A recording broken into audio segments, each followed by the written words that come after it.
శ్రీమాత్రే నమః. నేను మీ చెల్లా జ్యోతిర్మయి. ఓం వైబ్స్కు స్వాగతం. ఈ వీడియోలో వైకుంఠ ఏకాదశి గురించి తెలిపే ప్రయత్నం చేస్తాను. పూర్వకాలంలో మూరాసురుడు అనే రాక్షసుడు దేవతలను, ఋషులను చాలా ఇబ్బంది పెట్టేవాడు. దేవతలందరూ కలిసి విష్ణువును ఆశ్రయించగా విష్ణువు మూరాసురునిపై యుద్ధం ప్రారంభించాడు. యుద్ధం అనేక రోజులు కొనసాగింది. ఒకరోజు విష్ణువు కొంత విశ్రాంతి కోసం భద్రికాశ్రమంలో ఒక గుహలో ప్రవేశించి యోగ నిద్రలోకి వెళ్ళాడు. అప్పుడు మూరాసురుడు ఆ గుహలోకి వచ్చి భగవంతునిపై దాడి చేయాలని యత్నించాడు. ఆ క్షణంలో విష్ణువు యొక్క యోగశక్తి నుండి ఒక దివ్యదేవి అవతరించి మూరాసురునితో యుద్ధం చేసి అతన్ని సంహరించింది. యోగ నిద్ర నుంచి లేచిన విష్ణువు ఆ దేవిని చూసి విషయం తెలుసుకొని మూరాసురుణ్ణి సంహరించినందుకు ఆ దేవికి వరమిస్తూ ఆ రోజును ఏకాదశి తిథిగా ప్రకటించారు. ఈ తిథి భగవంతుని ధ్యానానికి అత్యంత పవిత్రమైన రోజుగా చెప్పారు.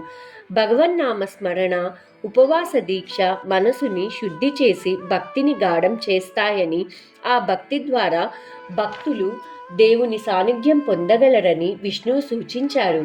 పద్మపురాణం ప్రకారం విష్ణువు యోగశక్తి నుండి అవతరించిన ఏకాదశి దేవి మూరాసురుణ్ణి సంహరించిన రోజే వైకుంఠ ఏకాదశిగా ప్రసిద్ధి పొందింది. ఈ ఏకాదశి రోజున భక్తులు ఉదయం స్నానం చేసి ఉపవాస సంకల్పం చేసి సాత్వికంగా గడపాలి. ఈ తిథిలో నిరాహారంగా లేదా తేలికైన పలహారం తీసుకుంటూ విష్ణునామస్మరణ, గీతా పారాయణం చేయాలి. కోపం, అబద్ధం, హింసలన్నీ దూరంగా ఉంచి శాంతంగా ధ్యానంలో నిమగ్నం కావాలి. మరుసటి రోజు ద్వాదశి తిథి నాడు ఉదయం ఎవరికైనా అన్నదానం చేసి తులసి తీర్థాన్ని తీసుకొని ఉపవాసాన్ని సంపూర్ణం చేయాలని స్కంద పురాణం సూచిస్తోంది.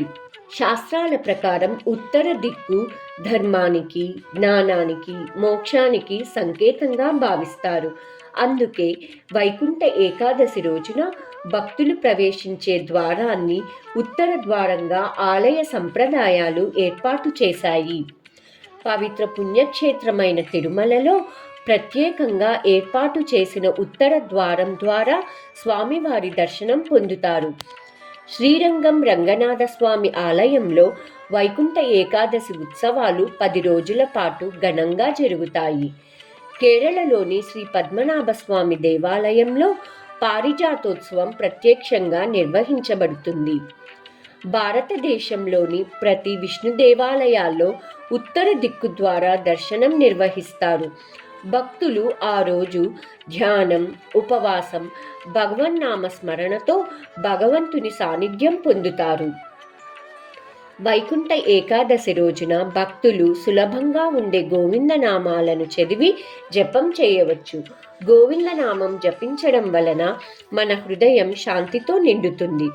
కోపం, భయం తగ్గిపోతాయి. విష్ణువు మన చెంతనే ఉన్నట్టు అనిపిస్తుంది. వారు మన దగ్గర ఉండటం వలన మనలో ధైర్యం, నమ్మకం పెరుగుతుంది. కష్టాలను భక్తిభావంతో ఎదుర్కోవడానికి మనలో శక్తి వస్తుందని ఆధ్యాత్మికవేత్తలు చెబుతున్నారు. పురాణాల భావాన్ని ఆధారంగా చేసుకుని పూర్వం ఆలయ పూజారులు వైకుంఠ ఏకాదశి గొప్పదనాన్ని తెలిపే ఈ శ్లోకాన్ని రూపొందించారు. ఏకాదశ్యాం విశేషోయం వైకుంఠ ద్వార దర్శనం యః కరోతి వ్రతం భక్త్యా సయాతి పరమాం గతిం. ఈ శ్లోక వివరణ ఏమిటంటే, ఏకాదశి రోజు ప్రత్యేకంగా తెరుచుకునే వైకుంఠ ద్వారాన్ని భక్తిభావంతో దర్శించేవాడు మోక్షపదం పొందుతాడు అనే అర్థం వస్తుంది. ఈ శ్లోకాన్ని ఏకాదశి వ్రతమంత్రం అని అంటారు. భక్తులు వైకుంఠ ద్వారా ప్రవేశం చేసే ముందు శాంతాకారం భుజగశయనం పద్మనాభం సురేశం విశ్వాధారం గగన సదృశం మేఘవర్ణం శుభాంగం లక్ష్మీకాంతం కమలనయనం యోగి హృద్యానగమ్యం వందే విష్ణుం భవభయహరం సర్వలోకైకనాథం అనే ఈ శ్లోకాన్ని చదివితే మంచిదని ఆధ్యాత్మికవేత్తలు చెబుతున్నారు. ఈ శ్లోక అర్థం ఏమిటంటే, శాంతస్వరూపుడు, భుజగశయనుడు, నాభిలో పద్మం కలవాడు, దేవతలకు అధిపతి అయినవాడు, ఈ విశ్వమునంతటినీ ఆధారము అయినవాడు, ఆకాశములాగా అంతటా వ్యాపించి ఉన్నవాడు, యోగుల ధ్యానమునకు గమ్యమైనవారు, ప్రపంచ భయాన్ని తొలగించే అన్ని లోకాలకు ప్రభువు అయిన విష్ణువుకు నమస్కారం అనే అర్థం వస్తుంది.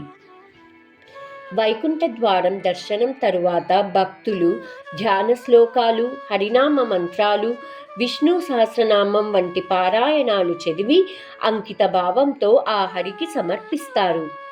ఇంతటితో వైకుంఠ ఏకాదశి మహత్యం సంపూర్ణం. సర్వే జన సుఖినో భవంతు. మరొక వీడియోలో మరొక విశేషం గురించి తెలిపే ప్రయత్నం చేస్తాను. అందరికీ శుభం జరగాలని కోరుకుంటూ మీ చెల్లా జ్యోతిర్మయి.